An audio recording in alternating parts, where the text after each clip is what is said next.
discussing some of the challenges faced by our youth in today's age. We'll be having various guests on the show.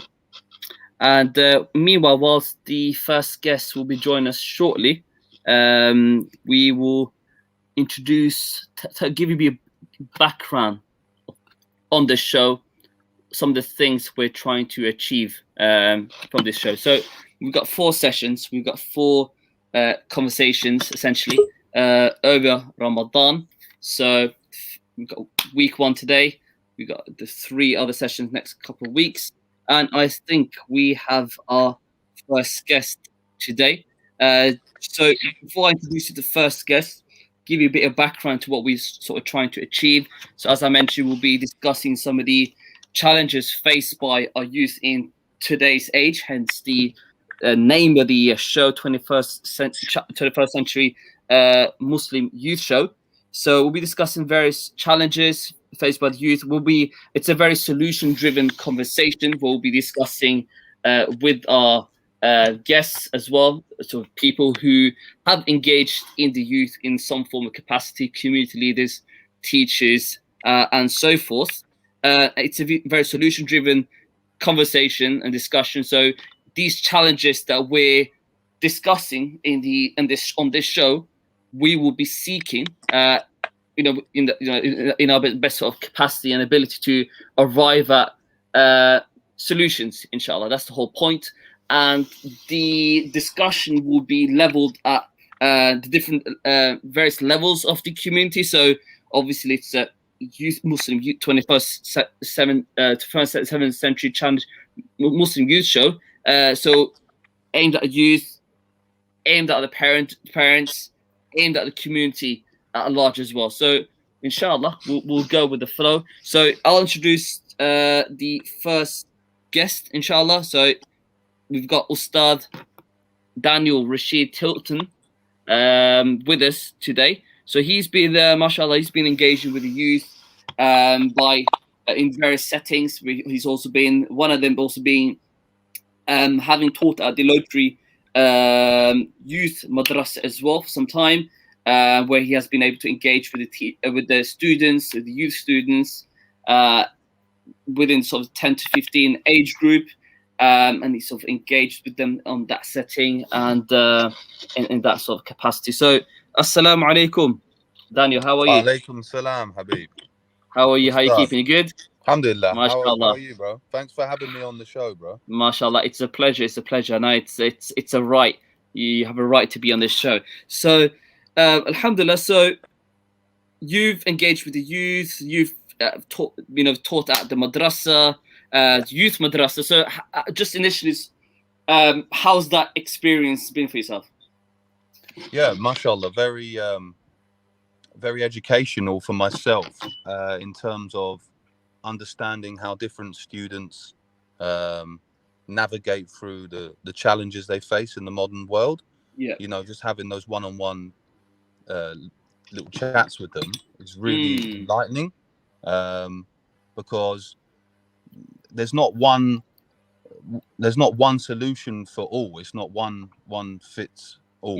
One size fits all. It's not that. So you'll have one student who has a certain way of overcoming his challenges, and a different student will have a different way of a different way of overcoming the same challenge. Just like all of us as adults, we don't always respond in the same way to the challenges that we face. And absolutely. So I've learned a lot with working with Lottery, and hopefully from my observations and my life experience, I can bring some benefit to this topic, inshallah. And I do think that it's a topic that many people are like easily out of touch with. They don't understand what's happening with the youth. They don't realize or give weight to the problems and challenges that the youth are facing, because they're not going through it themselves in this modern day and age. So hopefully this show kind of bridges a gap so that people will take a more empathetic and sympathetic approach to the youth, rather than like blaming them, because there's often a bit of blame, the youth, it's their fault. It's the youth again. Sorry? It's the youth again. Yeah, that's it. Their trouble always again. It's been like that through every generation, every the youth are always blamed, but I think we need to understand them more nowadays.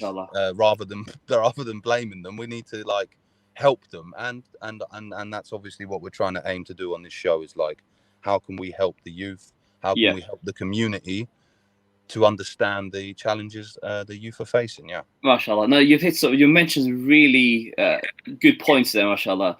But the thing that sort of stands out for me is, before we can sort of arrive at or where communities or wherever there might be, because this, we are one ummah. So, although me and you are based in Milton Keynes, people be in Milton Keynes or based in Milton Keynes, it's a community-wide sort of challenge and a community-wide sort of solution. So I think the key thing, though, because you've mentioned different things, the different solutions may not fit, because everyone's different personalities, different characteristics, different places and that kind of thing. But I think the key thing there you've mentioned is the sort of the engagement. Is that before we can understand them, because like you mentioned, generations by generation, we've been having issues or challenges, or youth have been having various challenges throughout years now, right? But the time have changed, right? Especially within sort of last 20, 30 years, things have been rapidly changing. Technology, TikTok, Instagram, and Snapchat, and the rest of it, and the dynamics have been rapidly changing. So, but I think the key thing that stand out for me, though, you mentioned, that is obviously to understand them. But before we can actually seek to understand them, which even comes before even solutions are sort of mapped out, is to actually engage with them, isn't it? It's to actually engage with them. So in terms of your thoughts, how can, on different levels, like obviously our parent level, on a community-wide level, how can we really effectively engage with our youth with the intention and the aims and the objective to really bond with them and to really understand them? So I completely agree with your point. Like you're saying, if we're not engaging with the youth, then nothing's going to change. Completely agree. And obviously not enough of us are actually taking time out to engage with the youth, just even have casual chats, just to understand their point of view. And so I completely agree with you in terms of what parents could do. They need to build a strong bond of honesty and trust with their children. The whole community needs to build this kind of trust with the youth, so that we raise the youth so that they feel, comfortable in approaching us and talking about the issues in their lives. The teenage years are quite tough. You're going through a lot, and the first people that they should consider running to would hopefully be their parents. But if not their parents, then they should run to the community, the Muslim community, someone in the community that they feel comfortable talking to about their issues, about any subject, without fear of, letting their parents down or letting the community down. That shouldn't cross their mind. They should be comfortable. And I don't think we're at that stage. And obviously there's a lot of work to do in order to reach that stage. The mentality has to change of all of us, because, if at this point, like, it's worth mentioning the rigorously authenticated hadith where the young man approaches the Prophet sallallahu alaihi wasallam, and in front of the companions he asks, "O Messenger of Allah, give me permission to fornicate, give me permission to have illicit sex." And SubhanAllah. Now just imagine asking that question to anyone, let alone you know, an elder in the community, let alone your teacher, a sheikh, but to come to the messenger of Allah with such a request. Okay, the companions were shocked, and they told the young man to be quiet. They literally said, "Be quiet. You know, this is not good." But the prophetic response, sallallahu alaihi wasallam, is actually, "Come close to me." He says, "Come close to me. Come and talk to me." Right? And that response right there is exactly what I'm referring to in making our children and our youth feel comfortable to talk about any awkward subject, however problematic or embarrassing the subject might be. Let's just come close and let's just talk about it, right? And the Prophet ﷺ took the time to engage in this type of conversation, and he responds with an amazing wisdom. He asks whether the young man would like such an act to happen with the women in his family. Would you like them to engage in such a thing? And the young man obviously responds in the negative. But look how the Prophet doesn't state the obvious. He doesn't say Allah has prohibited this act, and he doesn't push him away, and he doesn't say that this conversation isn't appropriate. In fact, he actually engages with him. In the end, he puts his hand on the young man's chest and he prays for him, and he prays for the safety of his private parts, right? Subhanallah. Rahmatan lil alameen. Merciful approach, not judgmental approach, not harsh approach. Subhanallah. Because the easy thing there in that moment, the emotional kind of response, right? It could be like astaghfirullah, like haram, like that kind of exclusion, like yes, that's it. You're not welcome here, like you're not one of us. That could be the easy thing, like you just you're bad. So not even looking at the kind of the issue, yes, that the person has brought, but labeling the individual now, because that's a big distinction between the person and the action. Yes, mashallah. We don't judge the person.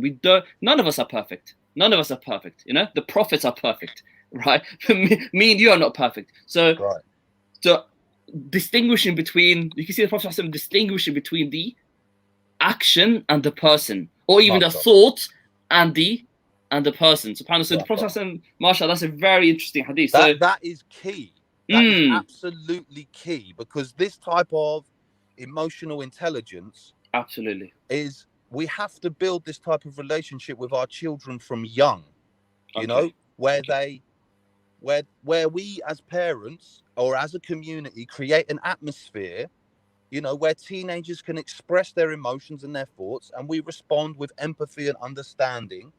And like you said, we distinguish and differentiate between the individual and their thoughts and their actions. You are not your sins, or you are not your good deeds. You are, you're an individual, and you're going to go through moments of good and moments of bad, and it's about learning wisdom from it. Okay, if teenagers can't go to their parents or the community of elders for help, then the alternate option is dangerous. They'll just seek advice solely from their friends, and their friends aren't old enough or haven't had the life experience to give them that type of wisdom that they need. So, and also friends at that age are very quick to just label and judge. Exactly. And that's what we're trying to say, it needs to be avoided. Yeah, so they become very much trapped, kind of in the corner, not knowing what to do, and that can even bring about more issues. Big issue at the moment.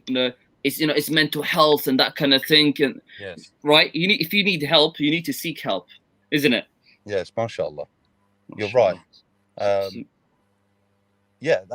mean, we as a community, as a Muslim community, are in dire need of counseling and therapy, like free of charge. Really, free of charge. It's not, we haven't got that. But ideally, we need counseling for the entire family, and you can call it something. You can call it a different name if it suits you better, because people have an issue with these terms like counseling and therapy. Nowadays, they like to call it life coach. Right, life coach. Right, right. Because there's a negative connotation connected to counseling and therapy, and so people avoid it, as if the only people that need counseling and therapy are those that are, you know, really, I don't know, people really put a negative connotation on it, but that doesn't need to be the case. We need counseling for the whole family, but especially for the youth, because they face so many challenges. Yes. So many challenges. Their identity is questioned. What Mm. race are you? What role will you play in society? What job will you do? Why do you speak this foreign language? Right? Right. Their sexuality is questioned. Are you heterosexual, bisexual, homosexual? There's a lot of pressure. Pansexual? There's a lot of pressure. All There's corners of the society, isn't it? All corners of society. That's right. Yeah. Their Especially religion is questioned, you know? Subhanallah. Are you Muslim? Do you practice? Are you an extremist? Do you wear the hijab? Why do you wear this? So they have, that's right. There's lots of different expectations. The school has an expectation of you and they're pulling you in one direction. Your parents have a different expectation and they're pulling you in a different direction. And then your friends are expecting you to, you know, remain cool and fashionable throughout the entire ordeal. Meaning basically doing whatever they do. Yeah. It's a lot to deal with. So I believe counseling would really help our youth to navigate through these challenges. MashaAllah. I think that's crucial as well. Yeah, sorry, you know, add more points there. Sorry. No, I was actually finished, yeah. Okay, so yes, so counseling stands out there. So, and counselors. I think in that case, we don't see many counselors because mashallah, like everyone wants to become the accountant, you know, the next prime minister or a medical doctor, right? Yeah. You know, there's a lot of good people around that are coming up, really, mashallah. Like Cambridge Muslim College, they're coming up with some really, mashallah, they've hired not hired, but they appointed really good guy, mashallah. Like, I've been watching him for sort of following him in the last sort of year, but he's really good. He's fairly sort of youngish, but I think he's taken over, like he's become one of the sort of main leaders at Cambridge Muslim College, and then bringing in a lot of these counseling, professional training kind of programs, equipping people to give them the tools, because they've obviously identified there's a big gap in the community in terms of their need. Because we want Muslim counselors. We want counselors who are aligned, obviously understand the kind of issues that the community are going through, the individuals are going through, and obviously that can be many different areas, right? But we want the counselors to also be aligned with our religion, so the sort of the principles and the morals, and the fundamentals of our religion. So it's quite positive to see on the high level that, you know, the big institutions in the UK, such as Cambridge Muslim College, a big education institution, are facilitating programs that will train people and to become people who are equipped to counsel Muslims in the UK, which I think that's fantastic, and that's really positive. So definitely agree with you there. But it's positive that's really, really, really great to hear. Actually, I wasn't aware of that, but that needs to happen. Like, they're setting a good trend, aren't they? Because that needs to happen across many institutions within the Muslim community in this country. Absolutely, because it really is important. It's key that people talk about and seek help for their issues. This stuff cannot be brushed under the carpet anymore. It's having too many negative effects on the family, on the individuals, such as the youth. We're focusing on the youth, so exactly, you know, they're losing their religious identity because of all this, you know, all the challenges that they're going through. The worst case would be that they, you know, completely neglect their religion, because we feel that this religion, you know, is the purpose of life, is to seek closeness to Allah.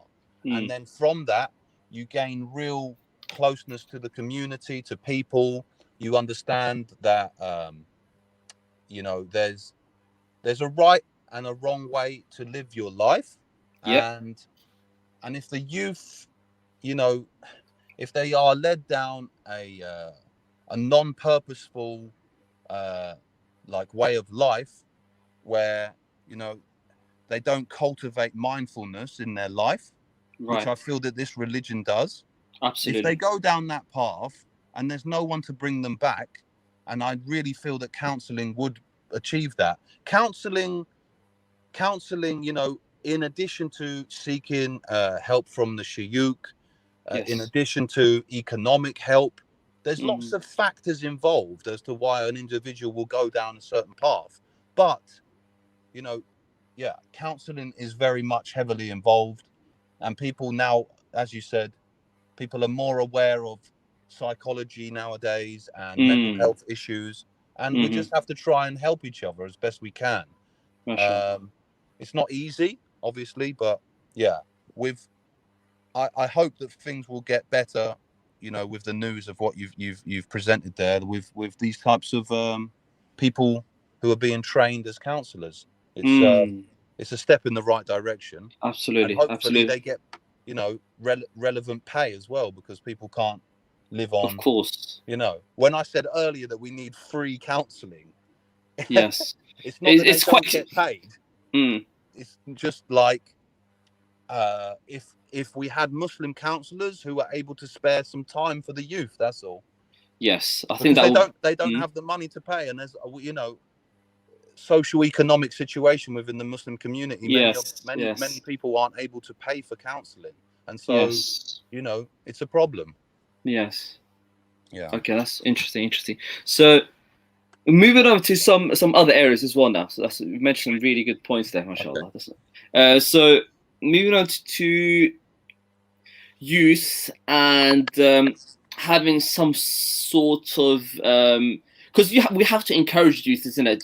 One of the things is we have to sort of encourage them and to make space for them within the community, make them accommodate them, right? Yeah. Because if we're going to engage with them, there needs to be some sort of a place, a setting that engagement takes place. Obviously, we've spoken about the engagement of the parents, bonding with them, building that relationship where they, really understand each other, Yeah. have that bond of relationship and trust. Absolutely.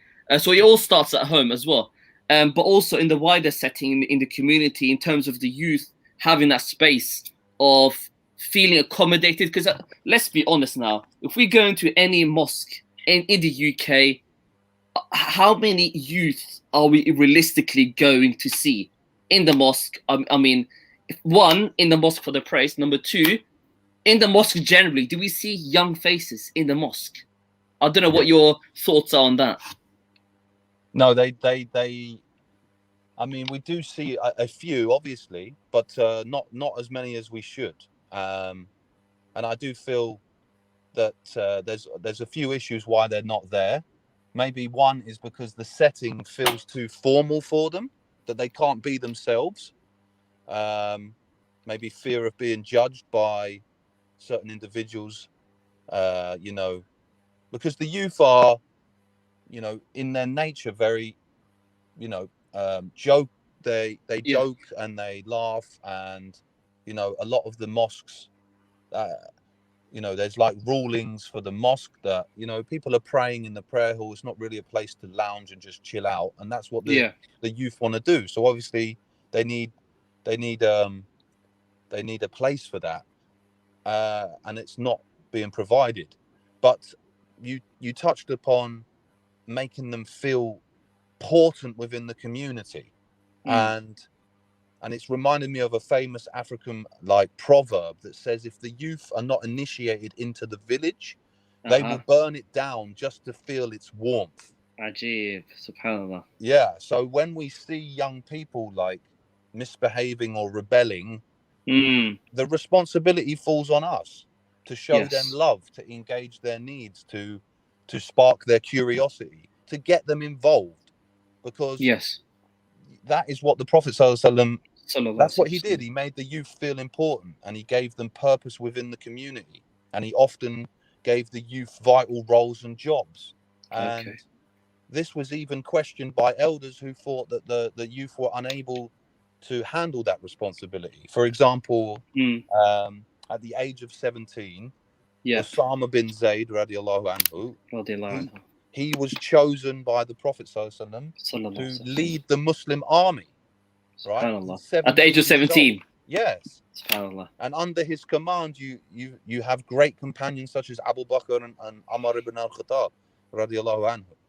So, you know, this is one example of many in which the Prophet was able to see the big picture and instill ambition and drive within the youth to lead and live like purposeful lives, not to just be on the fringe of the community where they're not involved. Exactly. I think that's key. That's key, because they're the future. So right. We don't want to be on a community level. We don't want to be on a community level where we see the youth becoming older and they get into an elderly age and they're not equipped. The responsibility just suddenly falls on them. Yeah. And they're like, hey, what's this? Like, you know, this I don't want this responsibility. Whereas if they went through this tarbiyah, this nurturing, where they were initiated with some responsibilities and some involvement within the community, and that trained our sort of future leaders, inshallah. That's right. Inshallah. That's it, bro. And young people of every generation, like, they feel that they can change the world. They've got that type of himmah to change the world. And if given the right guidance and encouragement, they really will. But when we look around, I don't see that type of engagement. It's kind of like, especially nowadays, but that links into the problems that we're, you know, of social media and like just being on your phone all the time and, you know, not having the places to be creative and it's problematic. Yes, but inshallah we'll get there, and inshallah we have to have that conversation, we have to have that discussion, we have to have that platform where we openly discuss, because we can, you know, hide things under the, you know, brush things under the carpet and not discuss things and that kind of thing, because well, that's the point of this show, is to openly have those conversations and you know, bounce off ideas, you know, go through what we think and hopefully work towards you know, sort of the big picture, inshallah ta'ala. So we've got we're going to the ads now, inshallah. So that was part 1 of today's 21st Century Muslim Youth Show, the first one. So we're going to go to ads now, and we will bear with us a few minutes, and after the ads we will continue to have our conversation with Ustad Daniel for part 2 of today's show. Assalamu alaikum.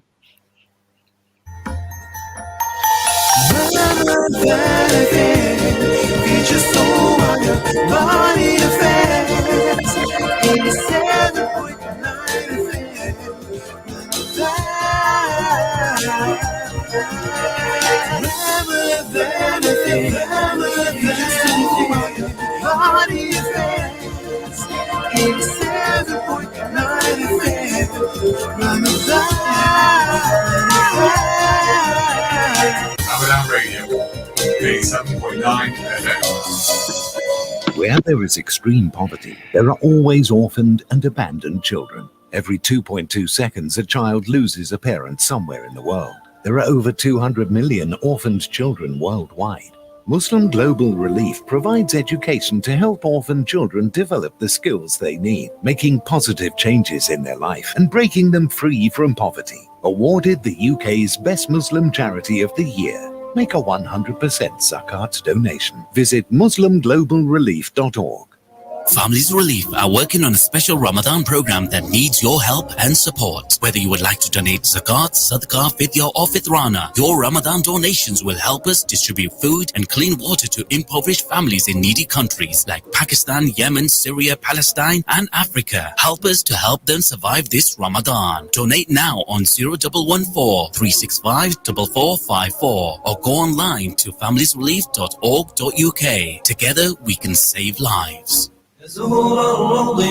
Allah has bestowed us with another Ramadan. Its days are the perfect time to help the suffering Ummah with our supplications and our charitable giving. Make the difference with UK charity Ummah Welfare Trust by supporting its emergency, development and Ramadan programs. We are part of the Ummah, and the Ummah is a part of us.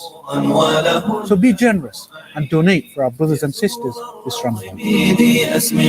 Ramadan Mubarak from Caprino's Pizza. After a long day of fasting, order our delicious pizzas, sides, cookies and much more to break your fast. During this Ramadan, we are offering 15% off if you order online, as well as free delivery, plus special offers if you collect. You can order from Just Eat, Deliveroo, Uber Eats and our website, caprinospizza.co.uk. For more details, contact 01908 675 947 or visit North 10th Street, Lloyd's Court, Milton Keynes City Centre, MK9 3EL.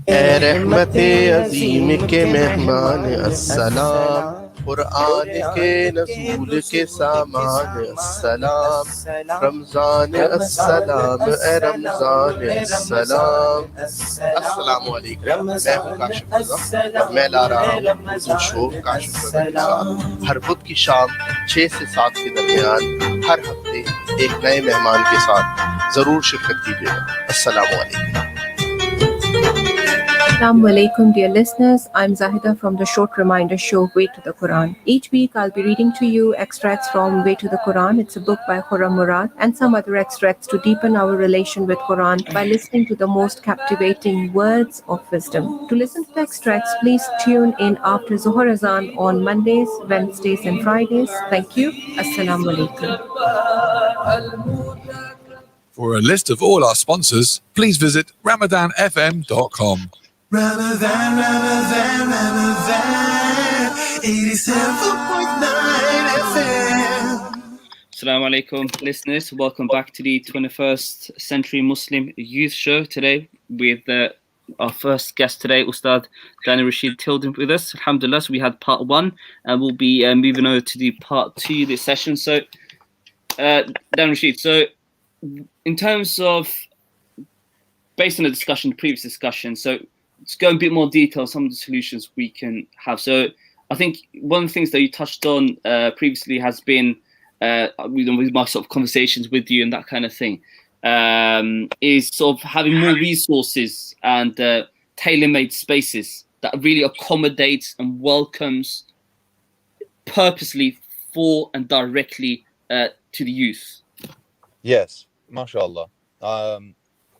I think that if they had those types of spaces, you know, where they'd be the priority, it would elevate their way of living, would elevate their local neighborhood.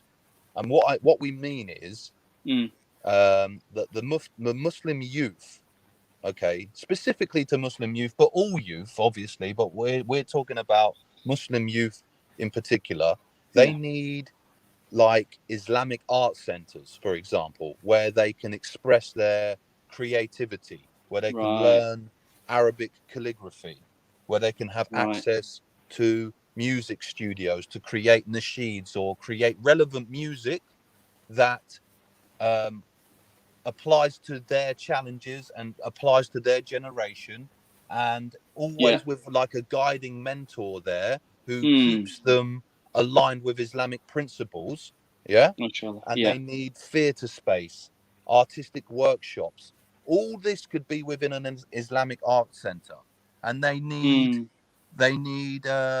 Islamic youth clubs, where they can just lounge and be themselves, isn't it? Yeah, that's be right. Themselves.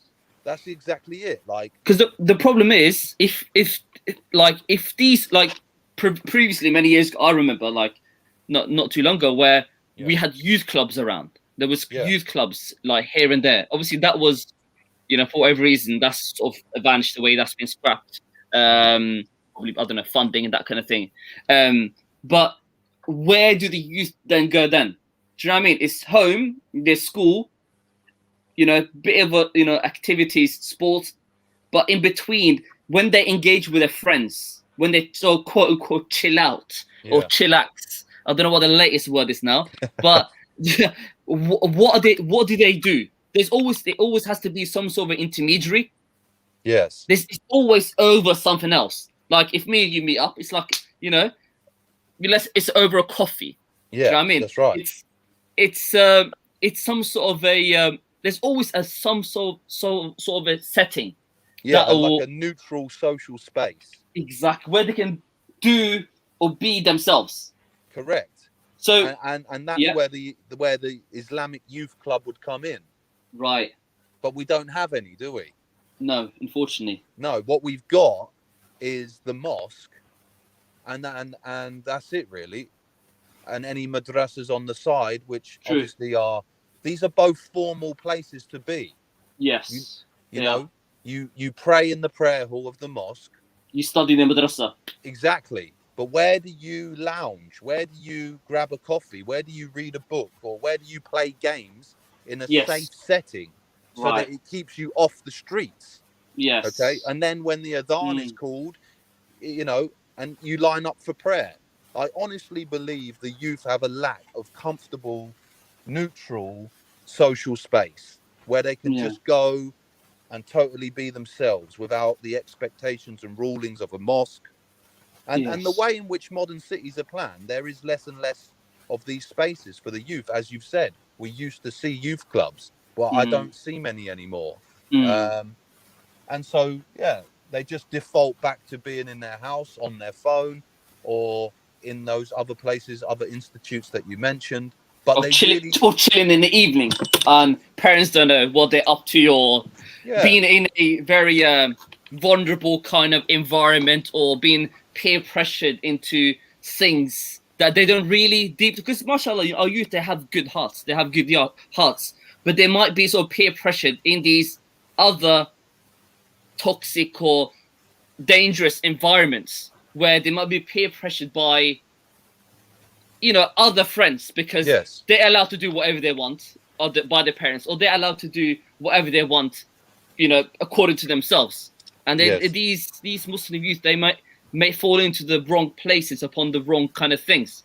So it's a very, very interesting what you mentioned in terms of a Muslim youth club, that kind of space where they can be themselves in a safe environment, which they trust, where they can reserve to be themselves in an informal way, rather than, like you say, where the mosque, obviously that's a place for the prayer, or the madrasa, that's a place for their actual studies, and those settings are rightly formal. Rightly so, as you said. But we can always do something, isn't it? So you said, you know, Islamic sort of youth club, but then obviously that can be attached to these other current organizations and institutions, because all it takes really is to obviously it's not all it takes, but it needs time, it needs effort, it needs manpower, it needs commitment. But to extend that facility, that resource to the youth, so that it's sort of like you say, it's tailor-made to them. Yes, exactly, and local to them, and and another place that they need as they mature in their teenage years. They need like entrepreneurial spaces where they can, you know, have like an upscale office with high-speed internet, for example, something professional for their business meetings, where trademark businessmen from within our community, you know, come through on rotation and give like business advice. Yes. Okay. And it's all with like Islamic morals. You know, there's always like that guiding hand from the elders down to the young, to the youth, like so that they engage in business in a halal fashion, you know, with morals and principles, so that, you know, and they'll learn from those who have done it before, who have come before them. Right. But, you know, in order to have any of these places, be it the art center, the youth club, the entrepreneurial space, in order to build these places, we need, you know, like-minded people, a synergy of people who invest their money together, or we seek the help of wealthy investors within our community. But if the conversation isn't happening, and it isn't happening that often, if these places aren't, you know, even being thought of, yeah, then the youth just go back to the streets, I suppose. yeah. And then you have a generation that are, you know, a whole generation that are raised on Binging Netflix yeah, and TikTok and Snapchat. That's right. Addiction to social media, trivia, you know, and there's so many knock-on effects. Yes, but they need these spaces to be themselves. It really is important. And if there's any people out there listening that feel that they can, you know, help to create such space, then, you know, hopefully that this conversation, if, you know, it can help them to just think about that positive impact. Mashallah. Yeah. That's really interesting. And also, like what you mentioned about the entrepreneurial space. Yeah. That's really interesting, because if we're really going to develop or have leaders in the Muslim community, like in the future, you know, we've got the youth now, you know, they need to have that sort of, that will really, I think, put them at the forefront, because obviously money, you know, circulates around the whole world, and we can use it to, it's not haram to have a lot of money. You can invest into a lot of things. You can invest into mosques. You can make a difference of it. You can have charity projects. You know, you can make a big change in the world with money. So if you have these entrepreneurial spaces where we are, like you say, get involved people who, like you say, have, like you said, have been there and done that in terms of in the commercial world, in the business world, and that can give these sort of entrepreneurial mentorship kind of training where it develops our youth to become future, you know, business people and people who can change, who can be change makers. That's right. right. You get projects off the ground, because obviously projects many a time they have to be backed by time, they have to be backed by money and by effort as well. Yeah. So we want people, inshallah, we want to have and create and develop future youth who become future change makers in society, and that influence the society and the world around us with their with their expertise and with their knowledge in entrepreneurship, and make a positive impact. Exactly. They impact the culture of this land in a positive way, rather than, if they don't get those entrepreneurial spaces where they can become businessmen and learn, you know, trades, and if they don't get those spaces, what we do see, sadly, is they'll fall into other ways of making money. Ajib. Yeah. Yes. Because and that, you mean they haven't had the handout, they haven't had the love, they haven't had the spaces to grow, and it's always on them. They're like, the ownership's always put on them. Oh, you know, you've messed up, so now we've got a place to put you. It's called jail. And that's wrong. Like, that's not the mentality we should have. We are a society, a community, and we have to help each other. And as we mentioned earlier, the Prophet ﷺ gave roles and positions to the youth. Well, this is just giving them spaces to learn their craft. And if we don't give them that, then, you know, we're bound for trouble. You know, we're not guiding them. We're not, you know, that energy that they have is misguided. Yes. You know, there's lots of things we need. And obviously this chat isn't about, oh, we don't have this, we don't have that. It's more about making us all realize why the youth get into certain situations, because of a lack of other opportunities, be it economic opportunities, be it just spaces to be themselves, be it, you know, there's many factors, but yeah, we need to impact culture, and the way that we impact the culture in a good way, because I'm seeing Muslim youth nowadays, and they're not, a lot of them aren't impacting the culture of this land in a good way. Actually, they're impacting the culture in a, it's sad, but you know, some of the music that is being made by Muslims out there is really damaging to the culture of this country, of our people, of their fellow brothers and sisters in Islam. Because if you start to make it okay, if an influencer who's whatever they might be, a rapper or whatever, I'm just talking about that one element of influence. Yeah. If they start to say certain things, you know, it sets a trend, and everyone thinks it's okay to talk like that. You know, become the role model. They become the role model, and then sets the sort of the example. Yeah, exactly. Because then it becomes cool, and so yeah, I've gone on a bit of a tangent, but it's all linked back That's to good. Yeah. Money. Money's a big issue. It can't be brushed aside as if it's not part and parcel of the problem. It's quite interesting. Yeah, with entrepreneurs, basically, they could be given like projects. They could be given like, you know, a bit of funding. You know, they could apply if they have like sort of a business case or business project that they have, but they have a great idea. They want to get off the ground, right? And they apply for this sort of funding. That is we could have investors that come through and talk to them. Because these youth, they have ideas, bro. That's the thing. They're very creative. They're in with the times. They're more technical, with technology aware than most of us, and they have creative ideas. And because times change, and what gets off the ground change as well with it. It goes with kind of that kind of wave. So I'm certain that a lot of them definitely have a lot of creative ideas. But like you say, they don't know where to go. They don't know where to go with it, or they don't have the equipment. Exactly. There's lots of factors as to why they might not get off the ground with their ideas, with their projects, unless they go through the traditional avenues of uni and then working for an employer.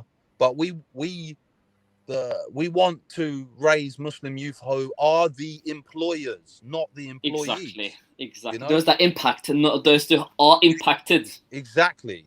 It's a whole shift in the way we think of the dynamic of how to impact, the culture of the land. Yeah, in a positive way. Yeah, we need like, there's a real demand for like a hub of places as well, a cluster of spaces, that fulfill the needs of the entire family, so that the youth don't even have these problems because they've been reared through areas that take care of all their needs, from the nursery to the school to the sports center to the spa, the coffee shop, the halal restaurants, the masjids. Imagine them all in one area that they can grow in, MashaAllah. Greensville. Yeah, basically. MashaAllah. That's amazing. That's what we really call, like a trailblazing vision. Isn't it? That is, subhanallah, that's real himmah, that's real sort of spiritual upliftment, and having a sort of a real vision to work towards, which is really encouraging as well. And because someone's got to set the trend. We want to become, like you say, we want to be the trendsetters, not just those that wave the various trends. Right. If we don't set the trend, we'll follow the trends. That's how it works. Trends are set by people whose intentions aren't often. Yeah. Exactly. You could turn it in different ways. Fashion. These ripped up, and subhanallah, people. There's loads that we're impacted by, but I do believe, I said earlier, not long ago, a few minutes ago, how I'm seeing Muslim youth setting a bad trend, but at the same time, there's lots that are setting good trends. So I'm not trying to say it's all doom and gloom. Yeah. So, you know, we need to encourage the ones that are promoting khair and goodness in the community, and that are helping their brothers and sisters to become mindful and moral. That's what we really need. Absolutely. Listen to Mahir Hussain. Any that's listening, just go to YouTube, type in Mahir Hussain. What music do you need? Do you know what I mean? That's MashaAllah. Enjoyable. You know, you really, it's nice. It's nice to listen to. Yeah, it's nice content. It's beneficial things. Yeah, right? MashaAllah. Yeah, I think he had one for this year or last year? MashaAllah, very nice. MashaAllah. Yeah, it's good to have those kind of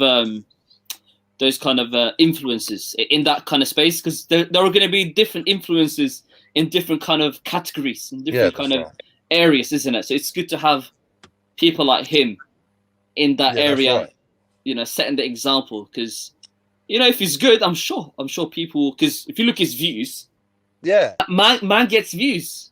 Yeah, loads of views around the world. But I do think that a lot of the youth won't think that's cool. It's too right. Because their parents or their grandparents will listen to Mahir Zain. right. But so that's like, oh, I can't listen to Mahir Zain openly in front of others. I'm gonna. But there's still, you know, people like Muhammad Yahya. Oh yeah. Oh yes, the London Muslim. Yes, yes, I know him. I'm sure he's a rapper. Yes, he is. Yeah. Oh, when I happened to actually be on the same flights a couple of years ago, randomly. When I was going to Fez, yeah. MashaAllah. He was on the MashaAllah. He's really good. Like yeah, definitely. Like people like him, because like I think you're right there, because like he's more like on that kind of the cool kind of What do you call it? Urban? What do you call it?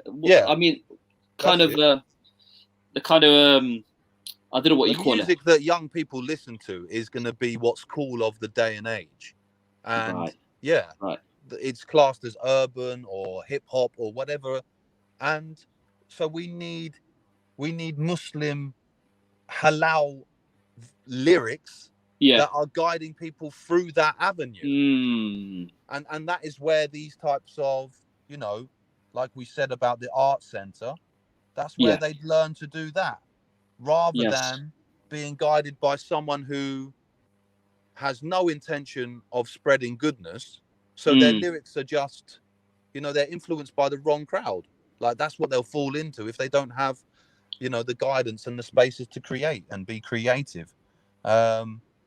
Yes. Yeah, and I moving on, I wanted to, just before the show ends, is just kind of talk about how that we need more of these types of open dialects amongst the community, in the mosques, in the madrasas. We need places where the youth can express their feelings and ask difficult questions and have these types of conversations, because ultimately there is a lot of benefit in talking about these real authentic issues that me and you are discussing right now.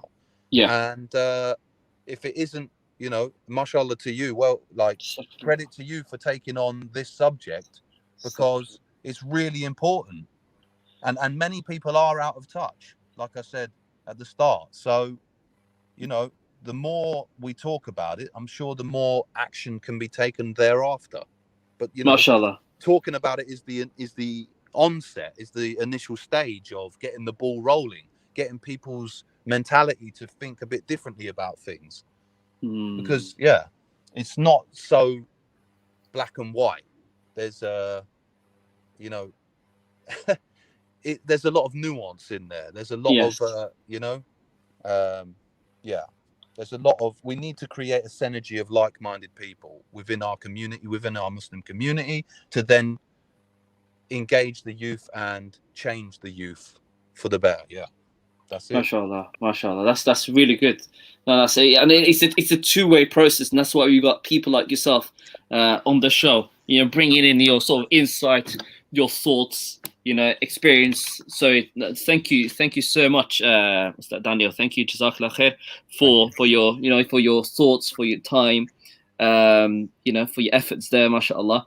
It's really insightful to hear the kind of things that you come up with, that you've suggested.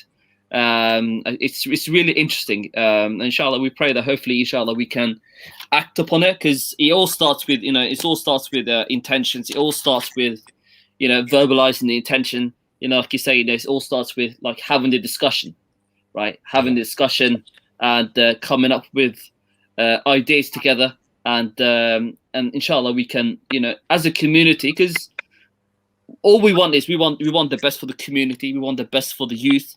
We want our community to prosper. We want our youth to be in a good position, right? In the various dimensions in their lives, be it their religion, their sort of economic status and situation, and and ideally, like we discussed earlier, being people that influence the community, the society at large, the people around, in a positive way, however way that way is. Whichever inshallah. way comes naturally to them. Exactly, because different people, so different people will have different kind of talents. And like you say, when the Prophet ﷺ put Osama bin Zayd, if I recall correctly, mentioned, that's right. In that role leading, then the Prophet ﷺ surely would have seen leadership qualities, or seeing that this Sahaba of mine is a future leader. Right. So everyone has talents. Everyone has something to offer to the community. We should never think, astaghfirullah, I can't do this or can't do that. And we have to be positive and really graft in our craft, inshallah, so that we are, inshallah, people that benefit one another, inshallah. Jazakallah khair. Thank you very much, Daniel and Rashid, for joining me on the show. It's been a big pleasure to have you. Thank you so much. Alhamdulillah, for the listeners, thank you for tuning in. Really appreciate it. If you've taken any interesting ideas or thoughts from this, things that if you have further thoughts, get in touch, inshallah, and inshallah, Allah give us all tawfiq, inshallah, and continue to have a blessed Ramadan and keep us all in our prayers. Assalamu alaikum, Daniel, inshallah, and assalamu alaikum, everyone else. Jazakumullah khair. Wa alaikum assalam wa rahmatullahi wa barakatuh.